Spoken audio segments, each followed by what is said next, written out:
reminder, throw a cyber heart at the enemy so that nearby dragons attack them.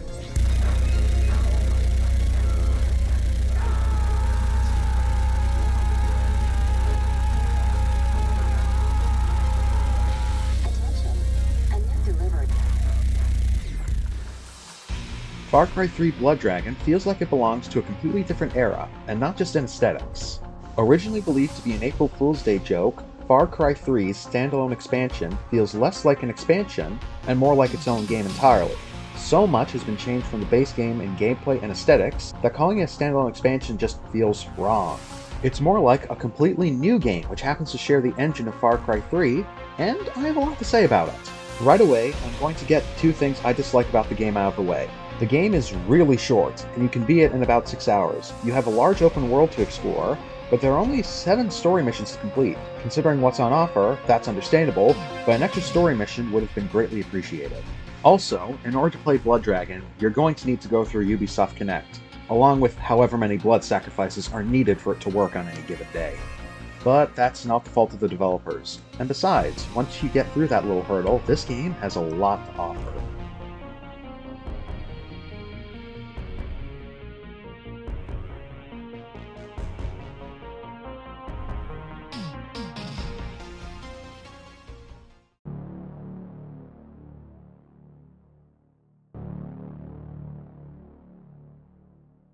We open on the far future year of 2007 to a world recovering from a nuclear exchange.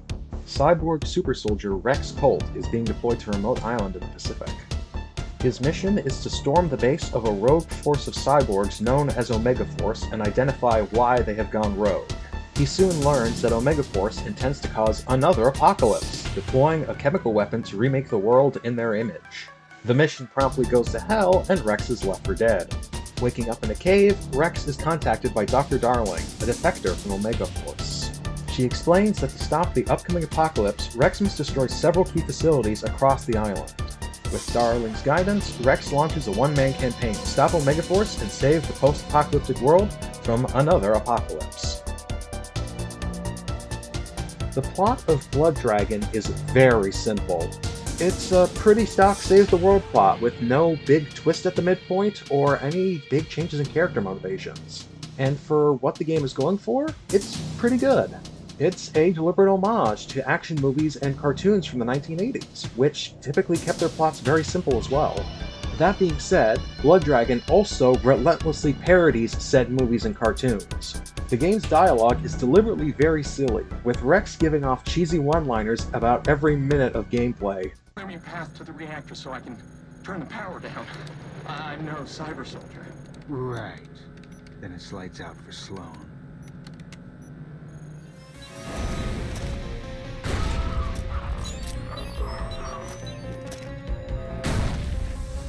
Time to bring the thunder.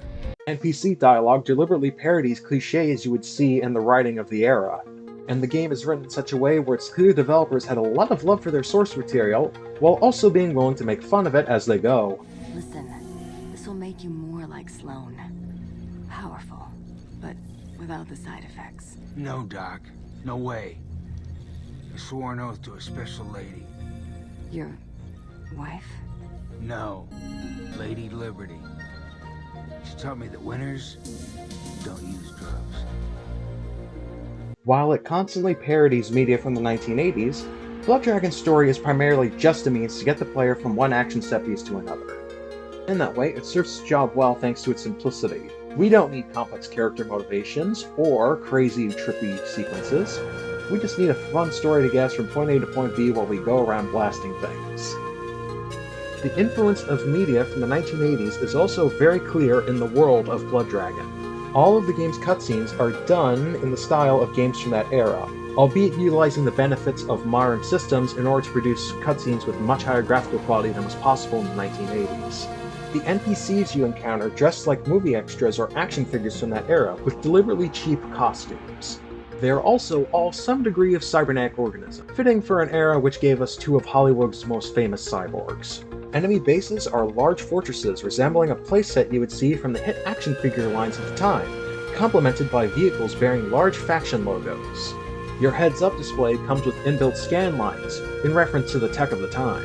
Even the color palette of the island you spend most of the game on is influenced by the 1980s. The muted blues and grays of the island's foliage contrasts greatly with the red sky, bringing to mind artwork you would see on an album cover from the time. Even the local wildlife gets in on the action, with them now sporting bright color schemes that contrast greatly with the foliage. This is very clearly done with respect to its source material, however, it's done in such a way that it creates its own identity, not just from the properties it references, but also from the rest of its series.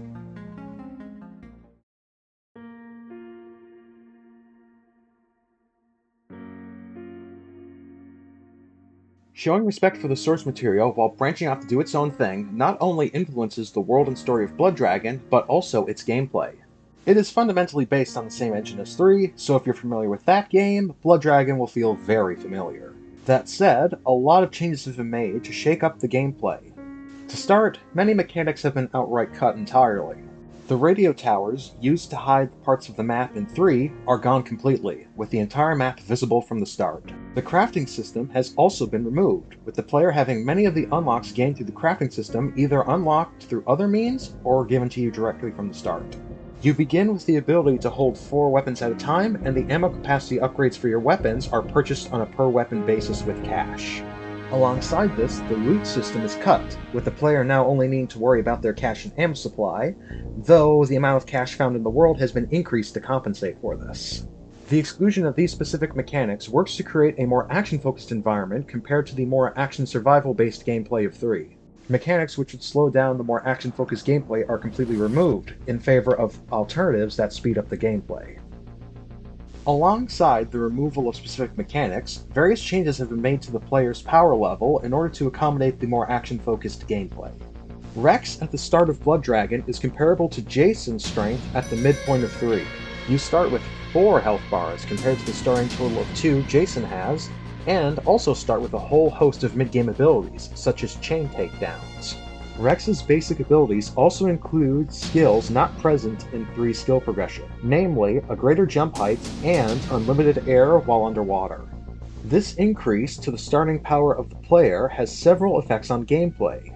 Stealth, while still a viable tactic, is notably downplayed in favor of combat, particularly as the game goes on. Combat becomes far more viable and much faster as common enemies pose less danger thanks to the player's extended health pool, allowing for far more aggressive play and more mistakes. Many highly situational skills from 3 become a lot more viable thanks to changes in the player's movement and health. Most notably, the death from above takedown from 3 is far more viable in Blood Dragon thanks to the player's greater jump height enabling them to trigger it with basic jumps.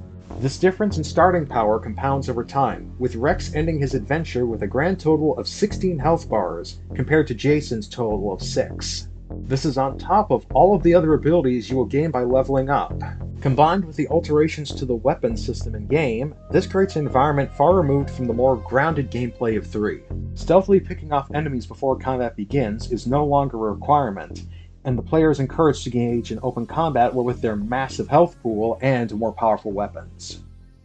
Speaking of the game's weapons, Blood Dragon also makes many sweeping changes regarding your weaponry compared to 3.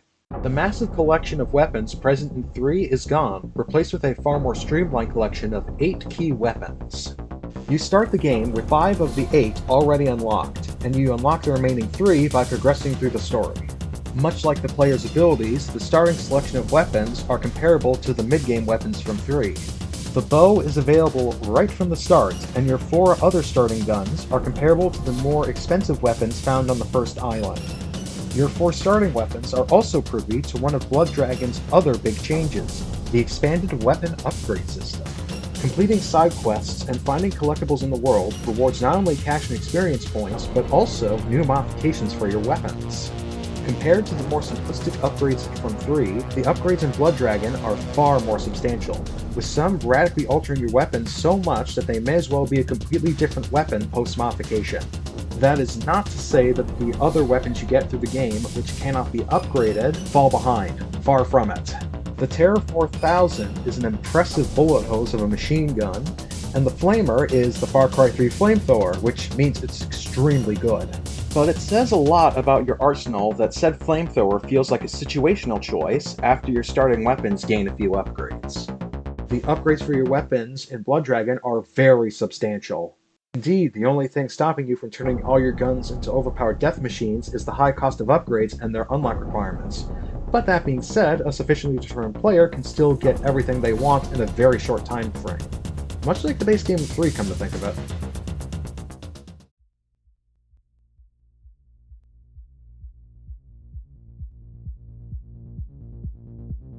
The enemy roster from 3 has also received some very notable changes going into Blood Dragon. Omega Force soldiers are fundamentally reskins of the pirates and privateers from 3, but with the changes to the player's power level, most common enemies in this game are little more than cannon fodder. Heavy enemies and vehicles still pose a threat to the player, albeit a significantly toned down one than their versions in 3. To compensate for the reduced threat level of individual enemies, Blood Dragon is far more willing to throw overwhelming odds against the player, and more powerful enemies show up much sooner than they do in 3. A basic outpost in Blood Dragon will contain at least 50% more enemies than a comparable outpost in Far Cry 3, while the early story missions of Blood Dragon have enemy numbers comparable to the late game missions from 3. Heavy troopers become common sights, flamethrower heavies show up from the second mission onwards, and multiple outposts will have helicopters you need to destroy. Compare this to 3, where these enemies are very rare, and just one of them showing up can make a fight much harder. Wild animals also return from 3 with some new looks, but the danger they pose has also been significantly toned down as well. In 3, animal attacks are a constant danger, regardless of your progress, thanks to your relative fragility. Here, animal attacks are oftentimes an annoyance and nothing more, thanks to your massively expanded health pool and far stronger weapons. With no buffs to their attack power, the only danger some animals pose is their pounce attacks, and even then it's so rare that oftentimes you'll just shred them immediately. It also does not help that many of the animals' new looks also make them stand out like a sore thumb against the backgrounds of the island. Combined with how loud they are, animal attacks are very easy to see ahead of time. Additionally, a lot of animal types from 3 like Komodo dragons have been cut entirely, meaning there's significantly less hostile wildlife running around. Overall, the animals and enemy types in Blood Dragon are significantly less of a danger compared to 3, thanks to your overwhelming power and much stronger arsenal.